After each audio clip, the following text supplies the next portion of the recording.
Hey guys, I see a couple of you guys are popping. Let me kick my video back up here. All right. So I'll give you guys a few minutes and see how many we have pop on, and then I'll get rolling. So I have a fun topic to go through today, and it's going to be more along the lines of stress management, sleep hormone, and it's some of these concepts that we overlook. And we'll go through a few strategies to help you guys out with with addressing some of these things that I will talk about today. So I'll give about another 3 minutes, and then I'll go ahead and kick into this information, and then we'll have kind of a Q&A at the end, and answer any questions you may have, and then go from there.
So I'll give one more minute. We'll get rolling. Sorry, I muted myself.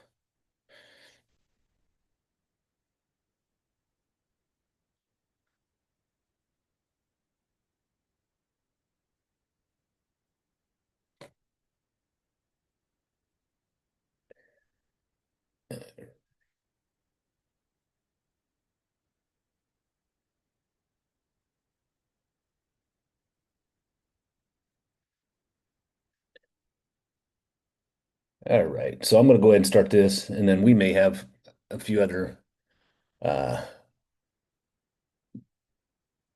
guys jump in. We'll see. This is one of those things where I'll send out recordings as well. So if you can't make the time, no worries, and I'll dump this recording down into the app as well. But the topic I want to discuss, and it sounds simple because it can be, but it's one of those topics that we typically overlook, and it's one of the components that we address in a program, and it's talking about stress, the hormone responses of stress, and then it goes into how some of those stress responses impact hormones that can impact the fat loss side of things. And this is an interesting topic because it's some of the components that even myself have worked through this last year when I decided to go ahead and do some higher level optimization with my own hormones and identifying some of the issues that I personally had going on, and I'm still working through.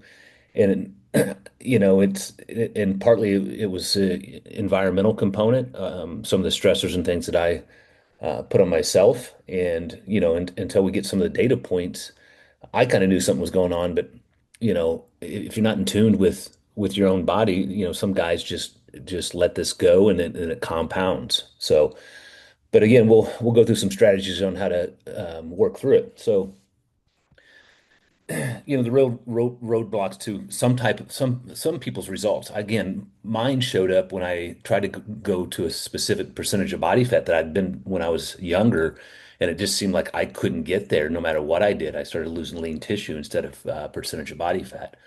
But a lot of guys kind of ignore this component until starts compounding. So you can't out train, your stressed out nervous system. It's just, working out is just another stressor. And when you compound that, it starts adding up over the years, to be honest. Guys, can go longer periods of time before it starts showing itself in comparison to females. So some of the silent culprits of this is stress and in the body is there's two different types of stressors, acute versus chronic. So acute is short-term adaptive, hard workouts, deadlines, things of that nature. And those are actually good stressors, and we need those stressors. And then what we want to really go after is more of a chronic, long-term, unresolved. And this is something that we spend, depends on individual. We spend a lot of time working through because I'm seeing some of the guys that are in my program really struggle with this aspect. And this is going to be sleep. So if you push yourself into sleep debt and then poor recovery. So we try to really tune in on the sleep aspect, tracking sleep. What does it look like? Are you getting the deep sleep? What's your recovery?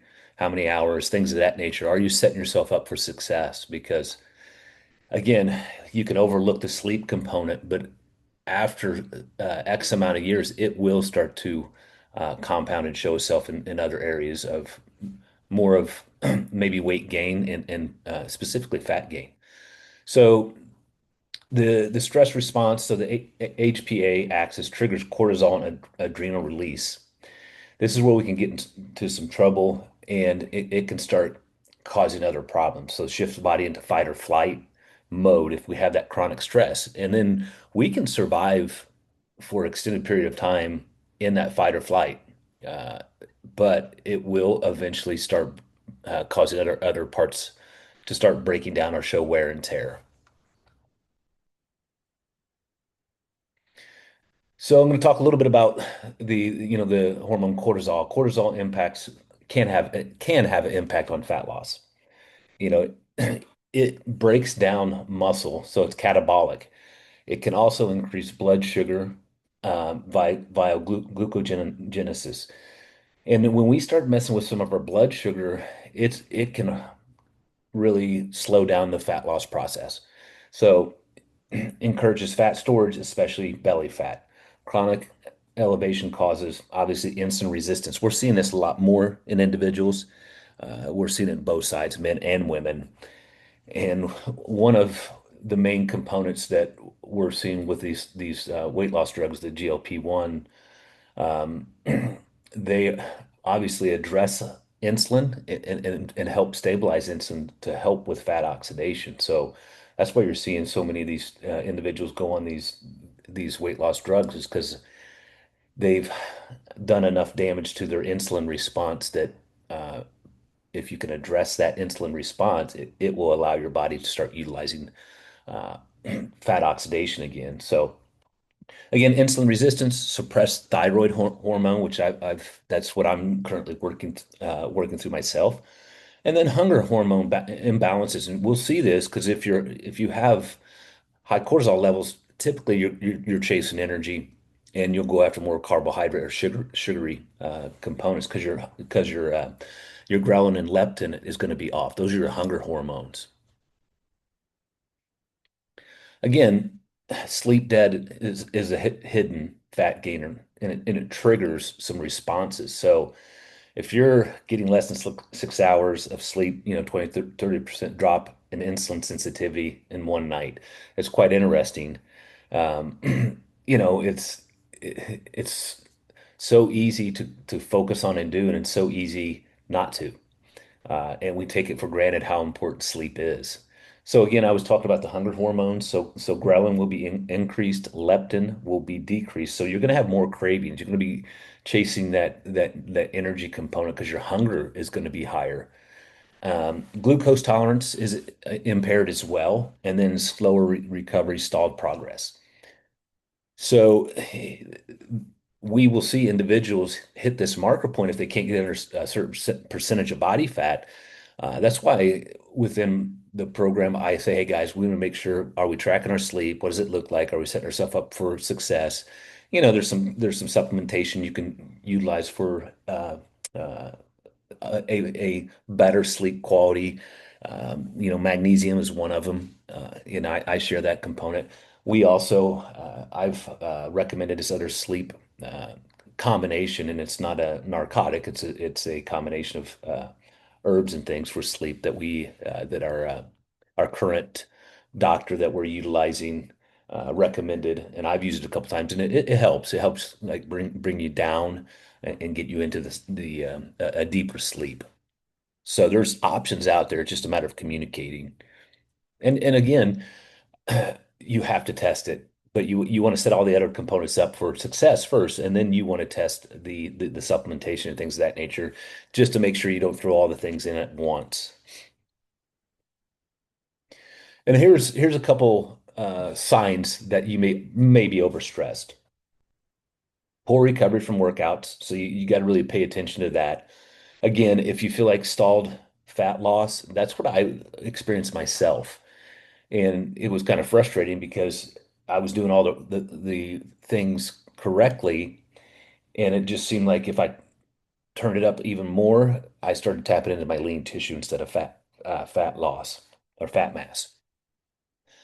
Another thing that you may feel, and I felt this before myself, and some of the guys I work with talk about this, is wired but tired. So you kind of feel exhausted, but you're just, you feel that wired component. That is, I think a lot of us run on that sometimes. So a couple of things we want to look at to help identify this is if you have sleep issues, like you either can't fall asleep or you fall asleep and then you're waking up at 2 to 4 a.m. and can't get back to sleep. So, cravings, emotional eating, these are all tied to this. High resting HRV. So if you have the technology to track this, this is a good thing to look at your heart rate and your HRV, resting heart rate, and your HRV recovery component. So some of these devices that you guys have, I personally have, it tracks all this. Mine tracks my deep sleep, which that's one area that I struggle with.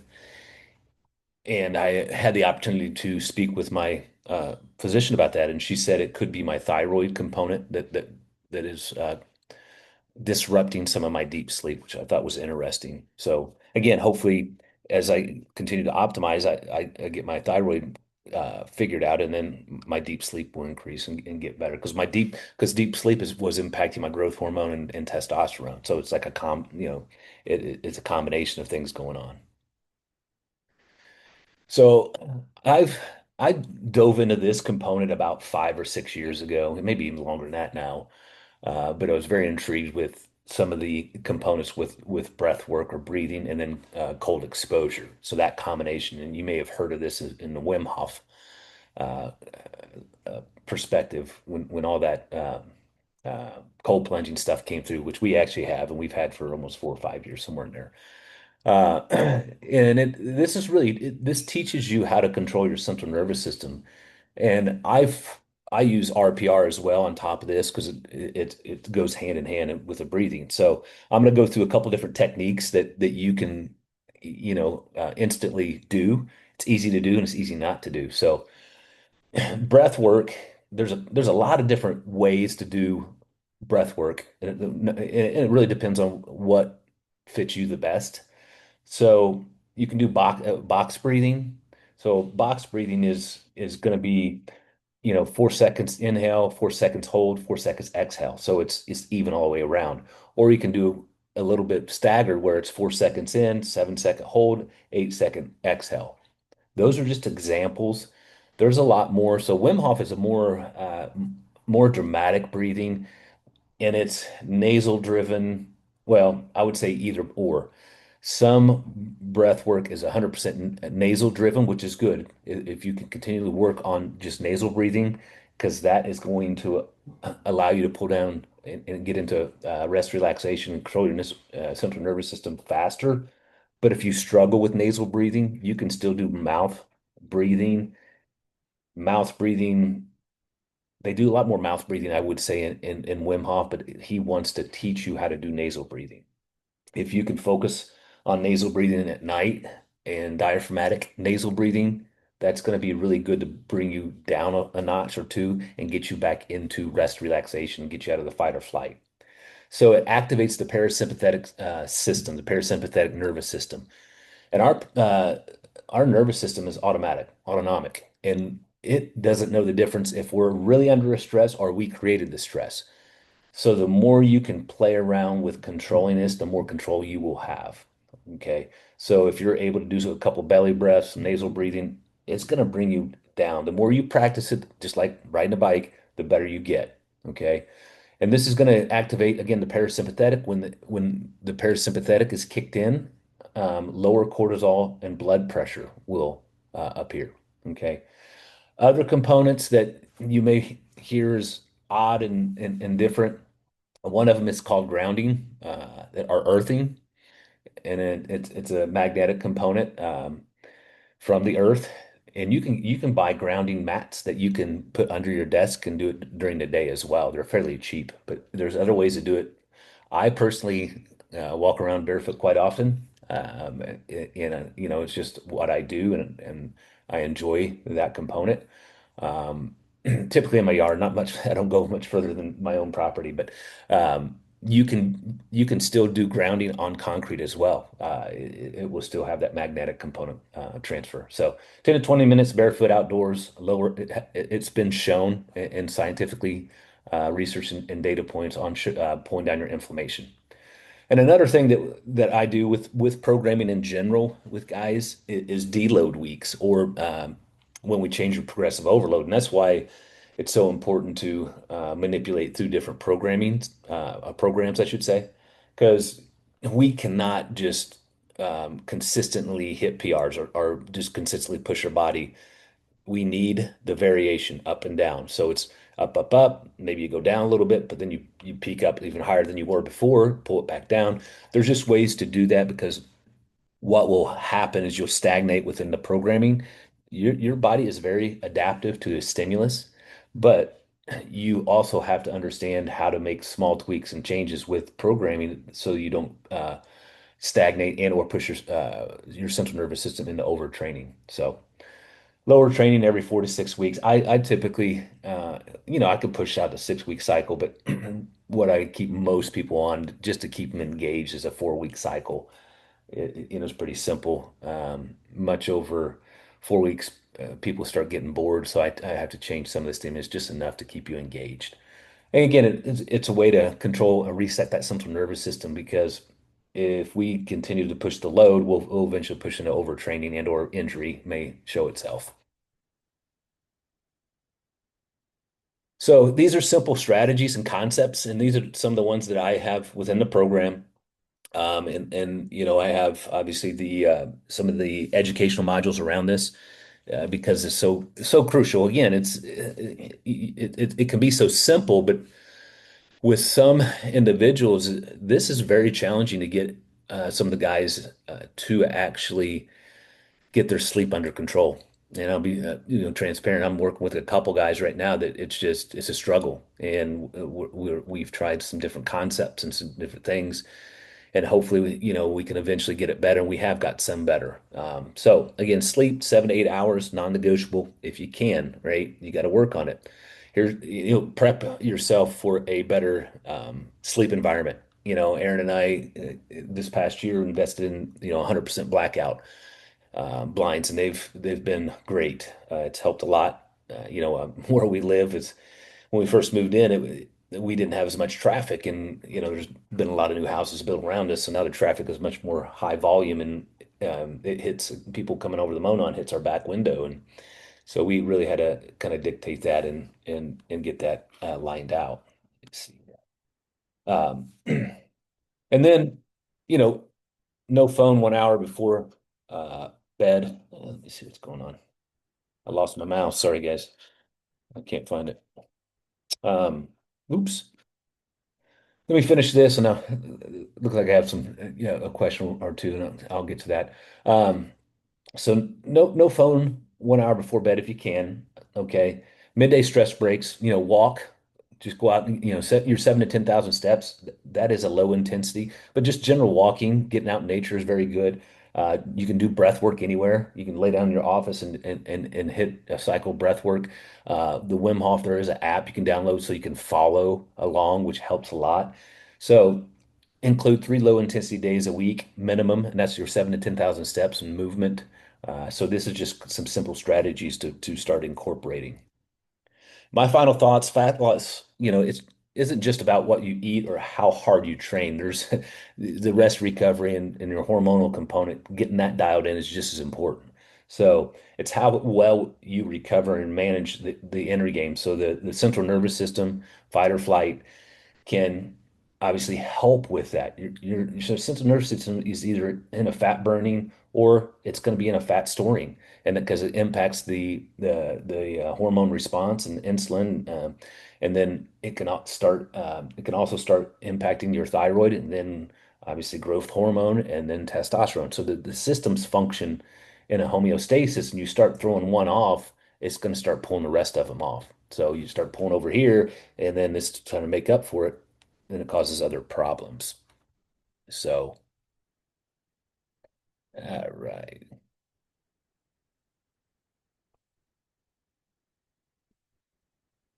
All right. So I got it. Chat. Is it sleep? So sleep is an absolute battle, huh? Okay. So I'm gonna, if you want to talk, we can open that up and see, Mike, see what else maybe we can walk through on that, and see if there's some other strategies that may be beneficial. Let's see if I can get you on mute. You hear me? You hear me? Unmute it.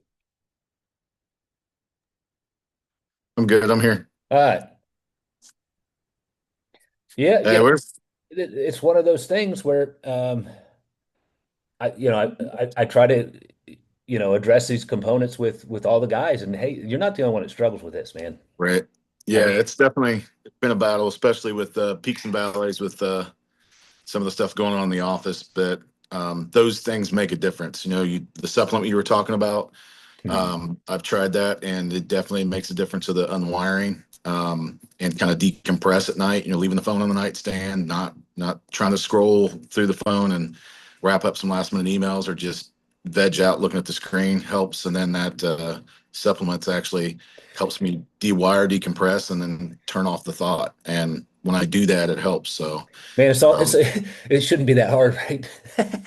right, But it is, it is, exactly, it is, and that's 100%. I mean, some guys don't struggle with it, but I would say more guys struggle with sleep than not, but a lot of them just don't maybe not talk about it and or they brush it off. Um, right. Females can struggle with it too. Erin went through a long bout of struggling with sleep, and she's gotten better, but it can happen with females as well. I think it just that's part of the personality, I think, how we're wired. All the stimulants and stuff that we're exposed to. But I believe some of the sleep components probably have been hard on your system. What I'm Right. saying there is your insulin response, your testosterone, growth hormone. I mean, it makes sense. When you kind of peel back the layers, if the sleep is disrupted, it eventually will catch up with us. Yeah, the wired but tired is a real thing. You hit the Yes. nail on the head with that analogy. 2 days last week, I was dealing with exactly that, where wound for sound, Mhm. mind's firing faster than the body is, and just you're rolling through all these thoughts and need to decompress and Yeah. plug out and just shut up for a while. So Yeah. it's legit. Yeah. I mean, um, again, and then you can't chasing sleep is hard. Because you feel like And one or catch two up days, on it. yeah, I feel like 1 or 2 days you caught up on it, but Yeah, then you cycle right back into it. And you're like, oh man, right. this is rough. Exactly. But obviously you're doing all the. I mean, it's actually gotten better because Yeah, you've put a lot of effort around it. right. Um, The only thing that I would probably say more is really the central nervous system driven. You keep manipulating that Yeah. central nervous system with breathing techniques. You can play around with cold showers. That's another one. Um, because all that does. So the main reason I get into the plunge is there an anti-inflammatory component? Yes, there is a little bit. It's not a huge one, but it is. It'll pull your inflammatory response. It's good. I have Raynaud's disease, so my Yeah. nerve endings are whacked out. So it just Yep. depends. If I get a big stressor, uh, my hands will go white.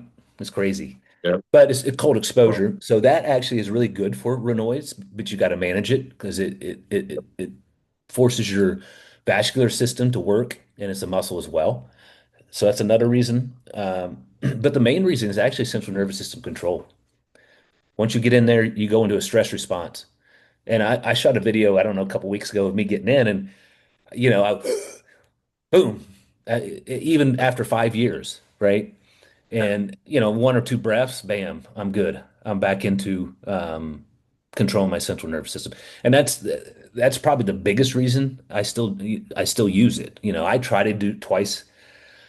I try to do it twice a week. I wish I could do it more. It just sometimes it didn't fit in the schedule. yep. I know because I try to get the sauna right, and then by the time I do the sauna and the cold plunge, and I'm like I try to do my cardio. I mean, it starts adding up. Yep. But hey, I'm Yeah. almost done. I did this to her the other day. I tried to get on early. What the heck, Tony? Come on. I Get out of didn't. here. Sorry. What are Yeah, you you're talking good. about? Manly Yeah, we thing? can't do that. Sorry. I didn't it All didn't right. it didn't show that you're on. Sorry. I jumped. She was on a sales call, and it happened to me. But that's what happens when we share the Zoom. I have my own account, but I have everything linked up to this. I lost you, Mikey. Yeah, he went up. But, um, all right, I'm man. here. Yeah. Yes, sir. So, is there any other questions? No, we're good. Good call. Yeah. Good information. I will put some feelers out there. I thought I was gonna have a couple other guys. I'll keep kicking this up. We'll get them on here. I have guys all over the place right now. Yeah. Um, but I'll eventually get, I had a different person on last week, so it's just a matter of timing. We'll get them on here, and I'll put some fillers out of certain topics you guys want to address as well. Sounds good. Yeah. Hey, Awesome. it's good to catch up a little bit. I know I've been bothering you in the app, so Oh, that's all right. It's been a crazy week this week. I haven't had a chance to respond. I've got a couple days of nutrition to put back in there too. That's okay. saved on my other phone. So All right. it's been a wild week, but Yeah, hit we'll me catch up. up. Hit me up and Okay. let me know how I can help. Sounds good. All right, Thanks, I gotta man. roll. We'll see you, man. Yep. See you later. See you.